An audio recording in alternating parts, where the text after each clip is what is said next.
Hello दोस्तों। हम सभी की जिंदगी में ऐसे लोग होते हैं जो हमें समझ नहीं आते।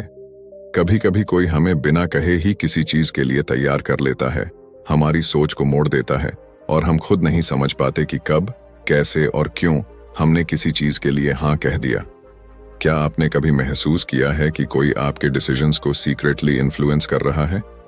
क्या कभी ऐसा हुआ है कि किसी ने आपकी इमोशंस का ऐसा इस्तेमाल किया कि आप अपनी ही जिंदगी में बेबस महसूस करने लगे?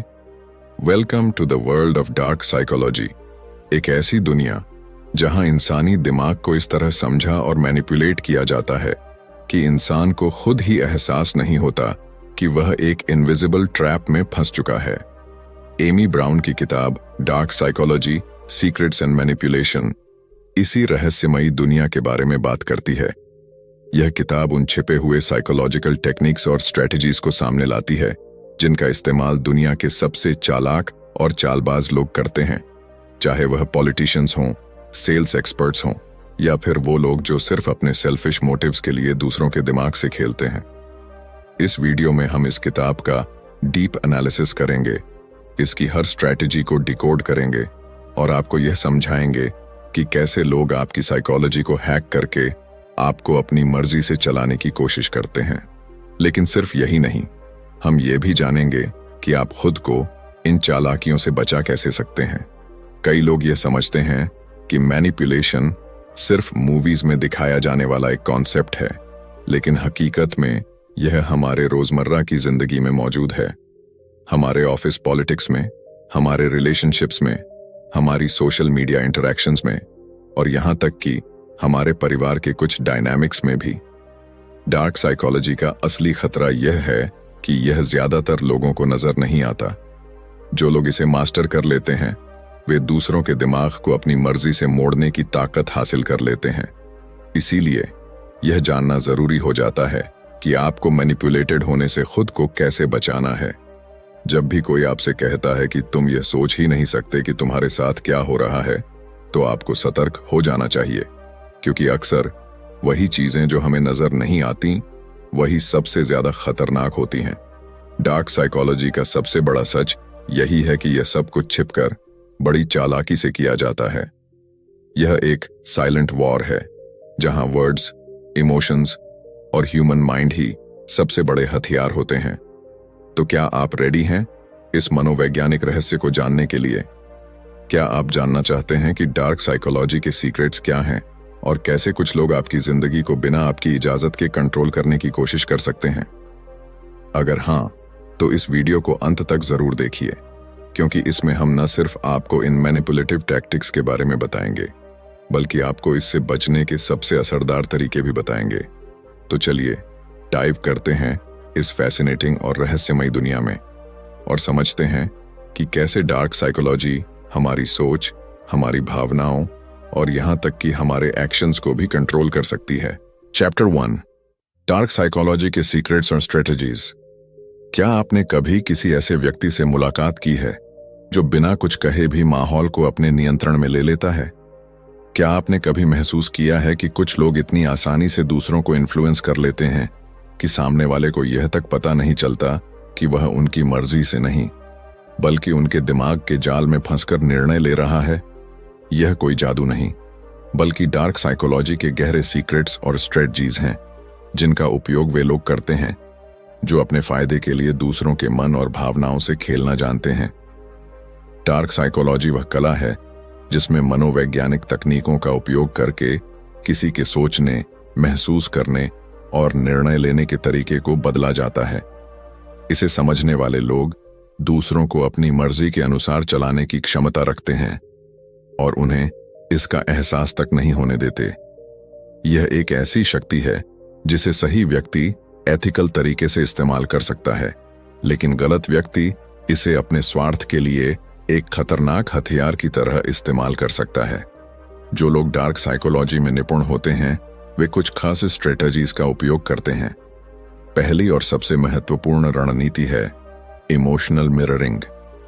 यह एक ऐसा तरीका है जिसमें मैनिपुलेटर सामने वाले की भावनाओं, हाव भाव और सोचने के तरीके को सटल रूप से कॉपी करता है।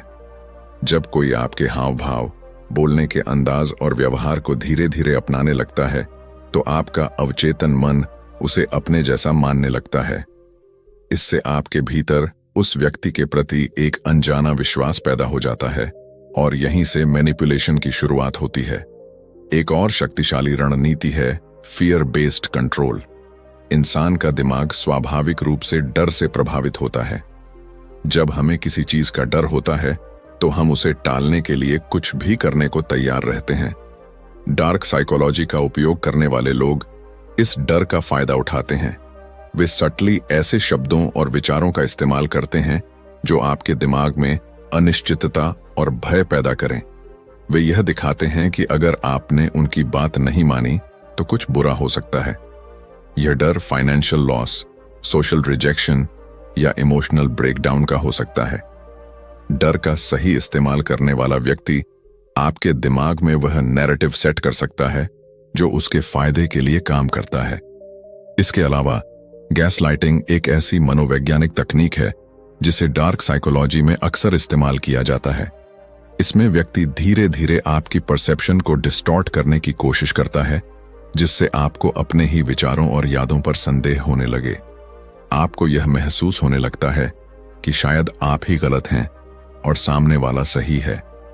जब कोई लगातार यह कहे कि तुम चीजों को गलत समझ रहे हो या तुम्हारी याददाश्त धोखा दे रही है, तो यह गैसलाइटिंग का संकेत हो सकता है। यह तकनीक इतनी खतरनाक होती है कि व्यक्ति अपनी ही सोच पर शक करने लगता है और पूरी तरह से मैनिपुलेटर पर निर्भर हो जाता है। डार्क साइकोलॉजी का एक और छिपा हुआ रहस्य है गिल्ट ट्रिपिंग। यह एक ऐसी तकनीक है जिसमें व्यक्ति दूसरे के अंदर अपराध बोध की भावना जगाता है ताकि वह उसकी बात मानने को मजबूर हो जाए। उदाहरण के लिए, अगर कोई यह कहे, अगर तुम मेरी मदद नहीं करोगे तो मैं बहुत परेशान हो जाऊंगा, या अगर तुमने मेरी बात नहीं मानी तो यह दिखाएगा कि तुम्हें मुझसे कोई फर्क नहीं पड़ता, तो यह गिल्ट ट्रिपिंग का एक उदाहरण है। यह एक सटल लेकिन बेहद प्रभावी तरीका है जिससे लोग दूसरों को अपने नियंत्रण में रखते हैं। डार्क साइकोलॉजी के इन सीक्रेट्स का इस्तेमाल सिर्फ व्यक्तिगत रिश्तों में ही नहीं बल्कि बड़े स्तर पर भी किया जाता है। राजनीति, बिजनेस, मार्केटिंग और सोशल मीडिया में भी यह तकनीकें अपनाई जाती हैं। कंपनियां अपने प्रोडक्ट्स बेचने के लिए लोगों के मनोविज्ञान को समझकर विज्ञापन तैयार करती हैं। वे स्कैरसिटी का डर दिखाती हैं, लिमिटेड टाइम ऑफर या स्टॉक रनिंग आउट फास्ट, जिससे ग्राहक इंपल्स में आकर तुरंत निर्णय लेते हैं। इसी तरह कई नेता जनता के इमोशंस को कंट्रोल करके अपनी रणनीतियों को सफल बनाते हैं। डार्क साइकोलॉजी की सबसे खतरनाक तकनीकों में से एक है आइसोलेशन टेक्निक। इसमें मैनिपुलेटर धीरे धीरे अपने शिकार को बाकी दुनिया से दूर करता है ताकि वह पूरी तरह से उसके कंट्रोल में आ जाए। वह यह महसूस कराता है कि बाकी लोग भरोसेमंद नहीं हैं, सिर्फ वही व्यक्ति सही है। जब कोई व्यक्ति अकेला महसूस करता है तो वह मैनिपुलेटर की बातों पर और अधिक निर्भर हो जाता है। यह तकनीक अब्यूजिव रिलेशनशिप्स और कल्ट्स में अक्सर देखी जाती है। यह सब जानकर शायद आपको लग रहा होगा कि डार्क साइकोलॉजी का उपयोग केवल बुरे लोग करते हैं, लेकिन सच्चाई यह है कि यह सिर्फ एक मनोवैज्ञानिक टूल है जिसे कोई भी सही या गलत तरीके से इस्तेमाल कर सकता है। यदि आप इन तकनीकों को पहचानना सीख जाएं, तो आप न केवल दूसरों की मैनिपुलेशन से बच सकते हैं बल्कि खुद को मेंटली स्ट्रांग भी बना सकते हैं। अब सवाल यह उठता है, क्या आप इन रणनीतियों को पहचानने में सक्षम हैं? क्या आप जानते हैं कि कोई आपके साथ इन टेक्निक्स का इस्तेमाल कर रहा है? और सबसे महत्वपूर्ण बात, क्या आप खुद को इससे बचाने के लिए तैयार हैं? डार्क साइकोलॉजी के रहस्यों को जानना सिर्फ इसलिए जरूरी नहीं है कि आप दूसरों को कंट्रोल कर सकें, बल्कि इसलिए भी कि आप खुद को कंट्रोल करना सीखें। जब आप इन गहरी मानसिक चालों को समझ लेते हैं, तो कोई भी आपको आसानी से मैनिपुलेट नहीं कर सकता। अब यह आपके हाथ में है कि आप इस ज्ञान को कैसे इस्तेमाल करते हैं, एक मेंटल शील्ड की तरह या एक साइकोलॉजिकल वेपन की तरह। Chapter 2, analysing dark psychology. क्या आपने कभी सोचा है कि इंसान के दिमाग में चल रही गहरी चालों को समझने की ताकत अगर आपके पास हो तो आप कितनी चीजों को अपने पक्ष में कर सकते हैं? क्या अगर आपको यह पता चल जाए कि कोई आपके साथ खेल खेल रहा है, तो आप उसके जाल में फंसने से पहले ही खुद को बचा सकते हैं? यह सब समझने के लिए हमें डार्क साइकोलॉजी को एनालाइज करना होगा। यह कोई साधारण मनोविज्ञान नहीं है, बल्कि यह इंसानी दिमाग के उन पहलुओं की गहराई में जाने की कोशिश है जिनके बारे में आम लोग सोचते भी नहीं हैं। डार्क साइकोलॉजी यानी मनोविज्ञान का वह क्षेत्र जो पावर, कंट्रोल और इन्फ्लुएंस पर आधारित होता है। यह इंसानों के कमजोर बिंदुओं को समझने, उनकी इच्छाओं और डर को मैनिपुलेट करने और उन्हें एक ऐसी दिशा में ले जाने की कला है जिसमें वे खुद भी यह महसूस नहीं कर पाते कि उनके साथ क्या हो रहा है। यह उन मानसिक तकनीकों का गहन अध्ययन है जिनका उपयोग अक्सर नार्सिसिस्ट्स, साइकोपैथ्स और मास्टर मैनिपुलेटर्स करते हैं।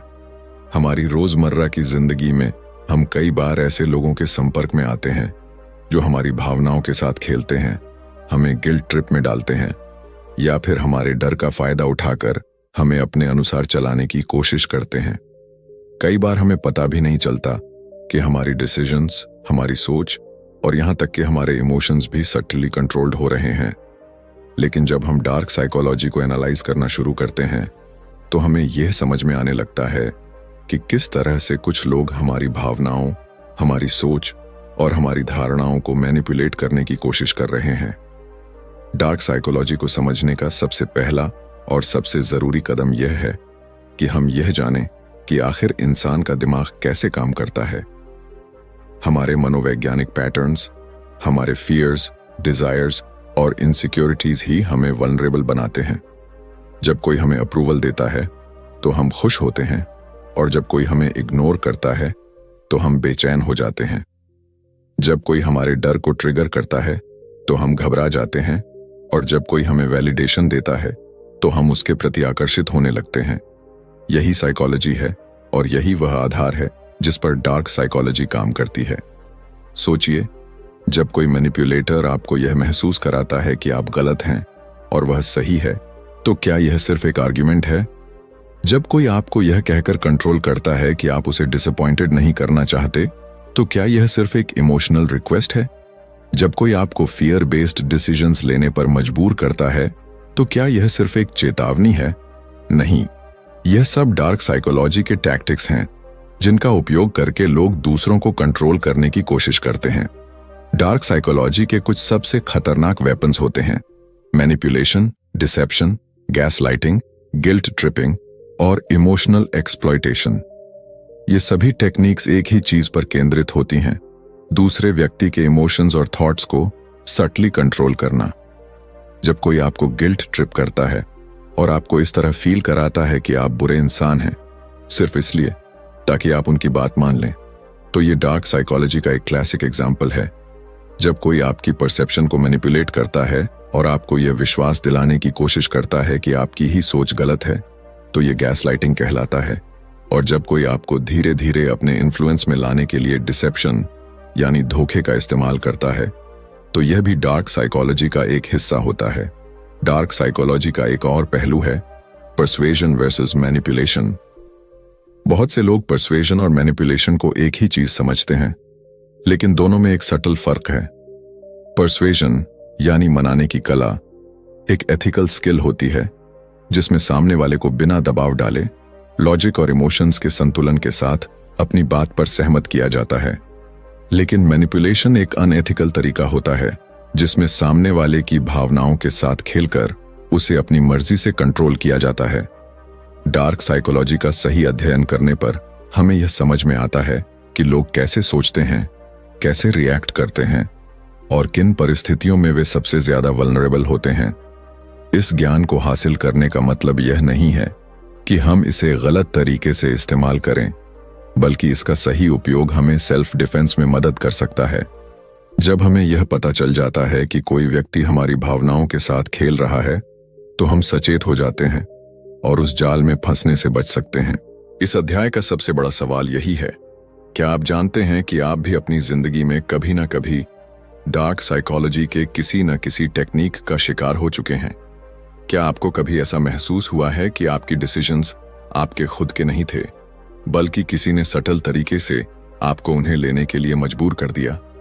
क्या आप कभी ऐसे टॉक्सिक रिलेशनशिप्स में रहे हैं जहां आपको गैसलाइटिंग या गिल्ट ट्रिपिंग का शिकार बनाया गया हो? डार्क साइकोलॉजी को एनालाइज करना एक तरह से खुद को मानसिक रूप से मजबूत बनाना है। यह सिर्फ मैनिपुलेशन को समझने का विज्ञान नहीं है, बल्कि यह एक मेंटल आर्मर है जो आपको उन लोगों से बचा सकता है जो आपकी भावनाओं के साथ खेलना चाहते हैं। जब आप डार्क साइकोलॉजी के पैटर्न्स को पहचानना सीख जाते हैं तो आप किसी के भी साइकोलॉजिकल गेम्स में फंसने से बच सकते हैं। आप अपनी मेंटल स्ट्रेंथ को बढ़ा सकते हैं और अपने जीवन के डिसीजंस को ज्यादा कॉन्शियस तरीके से ले सकते हैं। अब यह आप पर निर्भर करता है, क्या आप दूसरों के हाथों में एक पपेट की तरह रहना चाहेंगे या आप अपने दिमाग की ताकत को पहचान कर खुद के लिए एक मजबूत मेंटल शील्ड तैयार करेंगे। Chapter 3, the art of manipulation. क्या आपने कभी सोचा है कि कुछ लोग इतनी आसानी से दूसरों को अपनी बात मनवाने में कैसे सफल हो जाते हैं? वे बिना किसी जोर जबरदस्ती के, बिना कोई जबरदस्त तर्क दिए, सिर्फ शब्दों और हाव भाव के जरिए सामने वाले की सोच और निर्णयों को अपने अनुसार मोड़ देते हैं। यह सब सिर्फ एक कला का नतीजा है। मैनिपुलेशन सिर्फ एक मनोवैज्ञानिक तकनीक नहीं है, बल्कि यह एक खेल है जो इंसानों की भावनाओं, उनके डर, उनकी इच्छाओं और उनकी असुरक्षाओं पर खेला जाता है। एक कुशल मैनिपुलेटर वह होता है जो सामने वाले के सबकॉन्शियस माइंड तक पहुंचकर उसे ऐसा महसूस कराता है कि वह खुद ही उस निर्णय तक पहुंचा है, जबकि असल में हर कदम उसकी योजना के मुताबिक उठाया गया होता है। सोचिए, जब कोई आपसे कहता है, अगर तुम मुझसे प्यार करते हो तो तुम ये करोगे, तो यह प्यार की मांग है या एक चालाकी से घड़ी गई मानसिक चाल? जब कोई आपको गिल्ट महसूस कराता है कि आपने उनकी मदद नहीं की, भले ही आपके पास सही कारण थे, तो यह सिर्फ एक सीधा सा अनुरोध था या एक मनोवैज्ञानिक जाल? जब कोई अपने शब्दों के माध्यम से आपको यह विश्वास दिला देता है कि आपकी ही सोच गलत है और वे सही हैं, तो यह सिर्फ एक बहस थी या दिमाग से खेला गया एक सटल अटैक? मैनिपुलेशन की जड़ें हमारी भावनाओं में गहराई से ढसी होती हैं। इंसान एक भावनात्मक प्राणी है। हम सभी प्यार, सम्मान, सुरक्षा और स्वीकृति चाहते हैं, और जब कोई इन भावनाओं को अपने नियंत्रण में ले आता है, तब वह हमें अपने अनुसार मोड़ सकता है।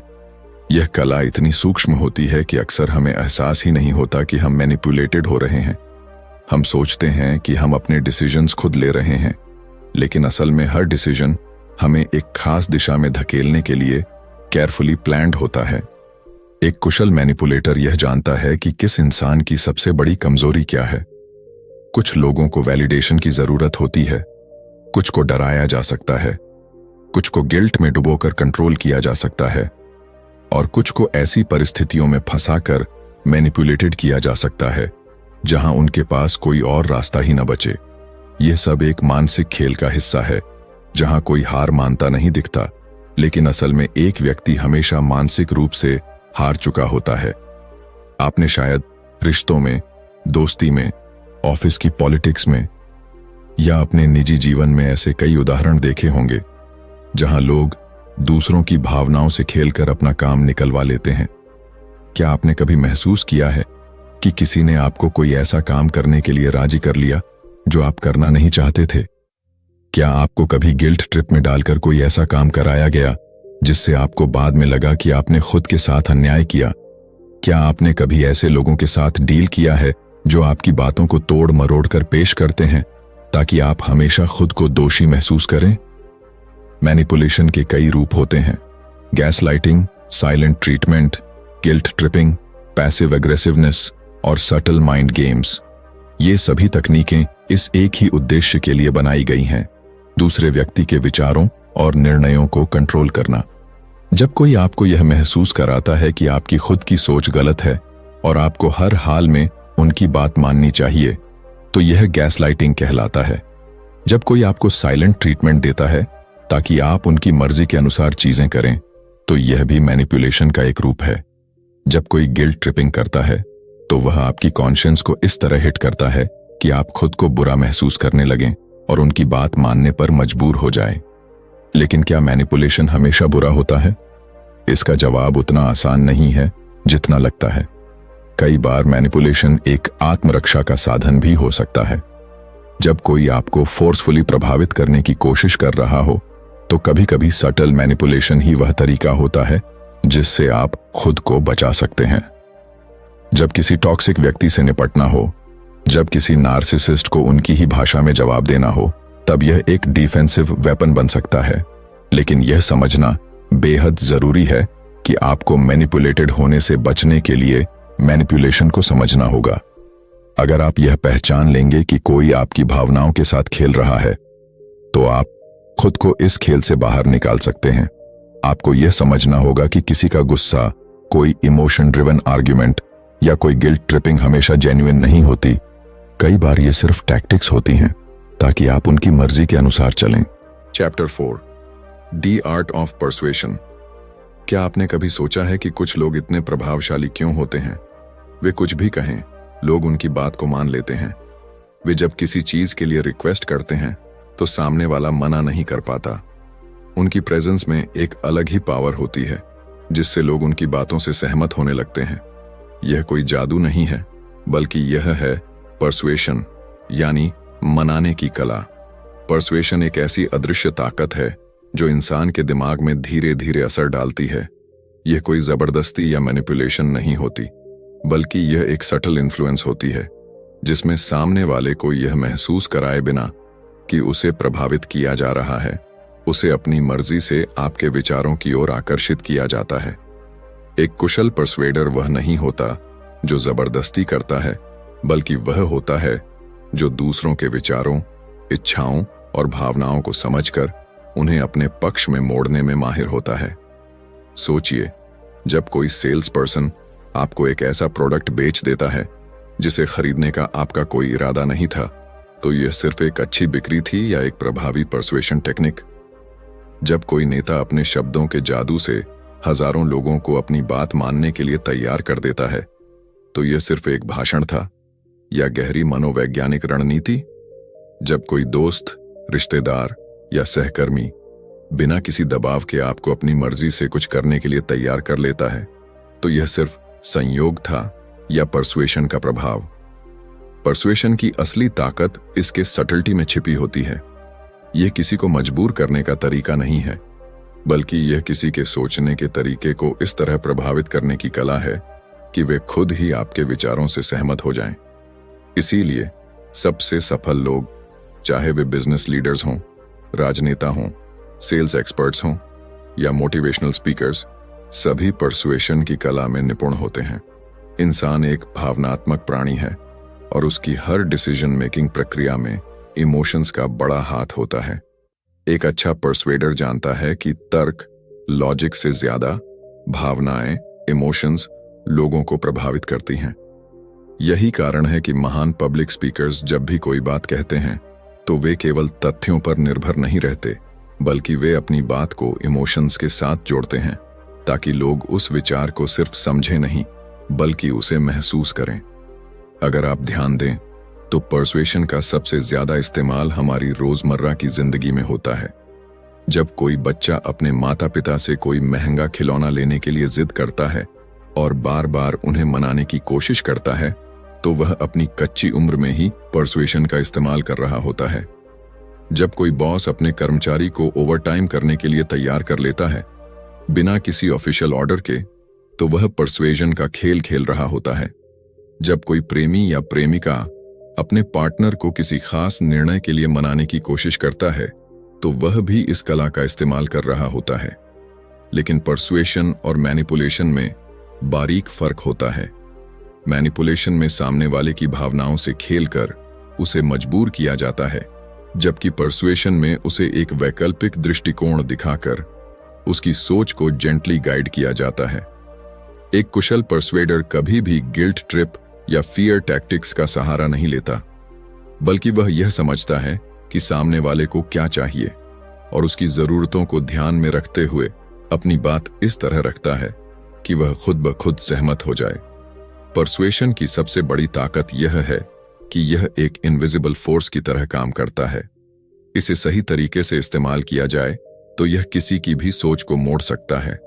क्या आपने कभी गौर किया है कि बड़े बड़े ब्रांड्स अपने विज्ञापनों में सिर्फ प्रोडक्ट के फीचर्स नहीं दिखाते, बल्कि वे हमारी भावनाओं को टारगेट करते हैं। एक परफ्यूम एड में आपको सिर्फ परफ्यूम नहीं दिखाया जाता, बल्कि आपको यह एहसास कराया जाता है कि इसे लगाने से आप ज्यादा आकर्षक और कॉन्फिडेंट महसूस करेंगे। एक कार का विज्ञापन सिर्फ कार के स्पेसिफिकेशंस पर फोकस नहीं करता, बल्कि यह आपके अंदर लग्जरी, एडवेंचर और पावर की भावना जगाता है। यही परसुएशन की असली ताकत है।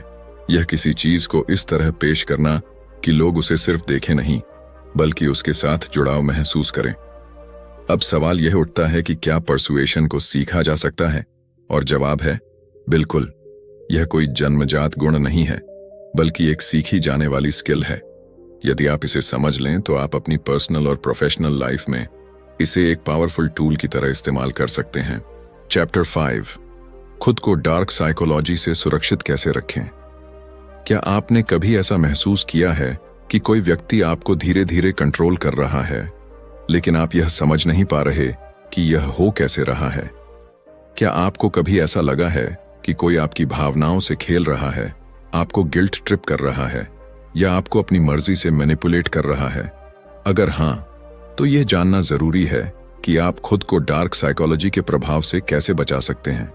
यह कोई मामूली बात नहीं है, क्योंकि कई बार हम इस मानसिक खेल को पहचान भी नहीं पाते और धीरे धीरे उसके शिकार बनते चले जाते हैं। डार्क साइकोलॉजी का सबसे खतरनाक पहलू यह है कि यह आमतौर पर इतनी सटल होती है कि हमें इसका एहसास ही नहीं होता। यह किसी के शब्दों में छिपी होती है, उनकी टोन में, उनकी बॉडी लैंग्वेज में, और कई बार तो सिर्फ उनकी मौजूदगी में भी। जो लोग इस कला में माहिर होते हैं, वे अपने शिकार को यह महसूस तक नहीं होने देते कि उनके साथ मैनिपुलेशन हो रही है। लेकिन अगर आप इन टेक्निक्स को पहचानना और खुद को सुरक्षित रखना सीख जाते हैं, तो कोई भी आपको आसानी से कंट्रोल नहीं कर सकता।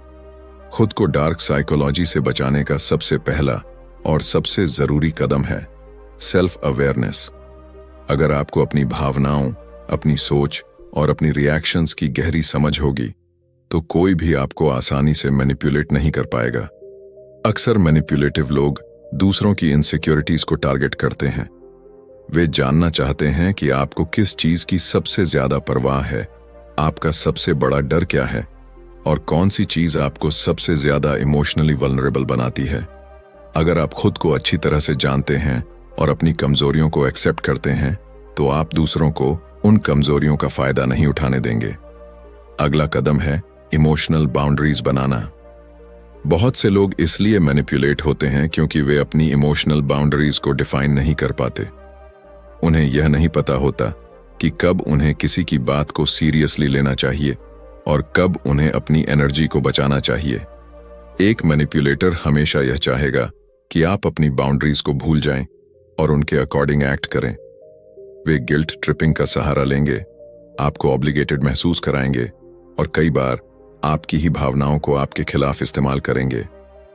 अगर आप अपनी बाउंड्रीज को मजबूत बना लेते हैं और नो कहना सीख जाते हैं, तो आप खुद को इन मानसिक खेलों से बचा सकते हैं। इसके बाद आता है क्रिटिकल थिंकिंग और लॉजिकल एनालिसिस। एक मास्टर मैनिपुलेटर हमेशा इमोशंस का इस्तेमाल करता है, क्योंकि वे जानते हैं कि इमोशंस इंसान को सबसे ज्यादा इन्फ्लुएंस करते हैं। लेकिन अगर आप हर चीज को लॉजिकली एनालाइज करना शुरू कर दें, तो आप मैनिपुलेशन से बच सकते हैं। जब भी कोई आपसे कुछ कहे या आपको किसी बात के लिए पुश करे, तो खुद से पूछिए, क्या यह सच में सही है या यह सिर्फ एक इमोशनल ट्रैप है? कई बार सिर्फ इतना सोचने भर से ही हम मैनिपुलेशन के जाल से बच सकते हैं। डार्क साइकोलॉजी से बचने के लिए सबसे जरूरी चीज है असर्टिवनेस। यह एक ऐसा गुण है जिसमें आप अपनी बात को मजबूती से रखते हैं, लेकिन बिना किसी एग्रेशन के। एक मैनिपुलेटिव व्यक्ति तभी ताकतवर होता है जब सामने वाला कमजोर हो। लेकिन जब आप खुद पर कॉन्फिडेंट होते हैं, अपनी राय को साफ तरीके से रखते हैं और बिना दबाव में आए अपने फैसले लेते हैं, तो कोई भी आपको आसानी से मैनिपुलेट नहीं कर सकता। इसके अलावा अपने आसपास के लोगों को समझना भी बेहद जरूरी है। अक्सर जो लोग हमें मैनिपुलेट करते हैं, वे हमारी रोजमर्रा की जिंदगी में ही होते हैं। दोस्त, सहकर्मी, रिश्तेदार या कभी कभी तो हमारे सबसे करीबी लोग भी। वे धीरे धीरे हमें इमोशनल ट्रैप्स में फंसाते हैं और हमें यह एहसास तक नहीं होने देते कि वे हमारे दिमाग के साथ खेल रहे हैं। इसीलिए लोगों के वर्ड्स से ज्यादा उनके एक्शंस पर ध्यान देना जरूरी है। अगर कोई बार बार आपके सेल्फ एस्टीम को गिराने की कोशिश कर रहा है, आपको गिल्ट ट्रिप कर रहा है या आपको मेंटली एग्जॉस्ट कर रहा है, तो यह एक रेड फ्लैग है। डार्क साइकोलॉजी से बचने के लिए सबसे प्रभावी तरीका यह है कि आप खुद को मानसिक रूप से मजबूत बनाएं। इसका मतलब है सेल्फ रिस्पेक्ट, सेल्फ वर्थ और सेल्फ कॉन्फिडेंस को बढ़ाना। जब कोई मैनिपुलेटर देखता है कि आप अपनी वैल्यू को समझते हैं, तो वे आपको कंट्रोल करने में असफल हो जाते हैं। वे हमेशा उन लोगों को टारगेट करते हैं जो इमोशनल वैलिडेशन की तलाश में होते हैं, जिन्हें अप्रूवल चाहिए होता है या जो इजीली इन्फ्लुएंस्ड होते हैं। लेकिन अगर आप अपनी वैल्यू खुद पहचानते हैं, तो कोई भी आपको गिल्ट ट्रिप करके कंट्रोल नहीं कर पाएगा। डार्क साइकोलॉजी से बचने के लिए एक और जरूरी चीज है डिस्टेंस मेंटेन करना। अगर आपको यह एहसास हो जाए कि कोई व्यक्ति लगातार आपकी मेंटल हेल्थ को प्रभावित कर रहा है, तो सबसे अच्छा तरीका है कि आप उससे धीरे धीरे डिस्टेंस बना लें। यह हर बार पॉसिबल नहीं होता, लेकिन जहां भी मौका मिले वहां आपको टॉक्सिक लोगों से दूर रहने की कोशिश करनी चाहिए। कभी कभी सबसे अच्छा सेल्फ डिफेंस यही होता है कि आप मैनिपुलेशन के सोर्स से ही दूर हो जाएं। सबसे महत्वपूर्ण बात यह है कि खुद को विक्टिम माइंडसेट से बाहर निकालें। कई लोग यह सोचते हैं कि वे बार बार मैनिपुलेट होते रहते हैं और वे इससे बच नहीं सकते, लेकिन सच यह है कि डार्क साइकोलॉजी उन्हीं लोगों पर असर करती है जो इसे समझते नहीं हैं। जब आप इन साइकोलॉजिकल ट्रिक्स को पहचानना सीख जाते हैं, तो आप मानसिक रूप से इतना मजबूत हो जाते हैं कि कोई भी आपको आसानी से मैनिपुलेट नहीं कर सकता। अब सवाल यह उठता है, क्या आप भी कभी किसी के द्वारा मैनिपुलेट हुए हैं, लेकिन आपको उस वक्त एहसास नहीं हुआ? क्या आप भी कभी गिल्ट ट्रिप, इमोशनल ब्लैकमेल या गैसलाइटिंग के शिकार हुए हैं? और अगर हां, तो क्या अब आप खुद को बचाने के लिए तैयार हैं? डार्क साइकोलॉजी को हर कोई नहीं समझ पाता, लेकिन जो इसे समझ लेते हैं वे अपनी जिंदगी को पूरी तरह से बदल सकते हैं। अब यह आप पर निर्भर करता है कि आप इसे सिर्फ एक साइकोलॉजिकल कॉन्सेप्ट की तरह देखेंगे या इसे एक मेंटल शील्ड की तरह अपनाकर खुद को हर तरह के इमोशनल मैनिपुलेशन से बचाने के लिए तैयार होंगे। तो दोस्तों, अगर आपको यह वीडियो पसंद आया हो और आप चाहते हैं कि मैं इस तरह की और भी किताबों का सार आपके लिए लाता रहूं, तो वीडियो को लाइक करना ना भूलें। अपने विचार कमेंट में जरूर बताएं। क्या आपको कभी ऐसा महसूस हुआ है कि कोई आपको बिना आपके जाने मैनिपुलेट कर रहा था? और अगर हां, तो आपने उससे बचने के लिए क्या किया? आपकी राय मेरे लिए बहुत मायने रखती है। और हां, अगर आप इस चैनल पर नए हैं, तो चैनल को सब्सक्राइब करें और बेल आइकन दबाएं, ताकि आपको ऐसे ही दमदार और ज्ञानवर्धक वीडियो सबसे पहले मिल सकें। अगली बार हम एक और दिलचस्प किताब के साथ मिलेंगे, जो आपकी सोच को और भी ज्यादा तेज और प्रभावी बनाएगी। धन्यवाद। मिलते हैं अगले वीडियो में।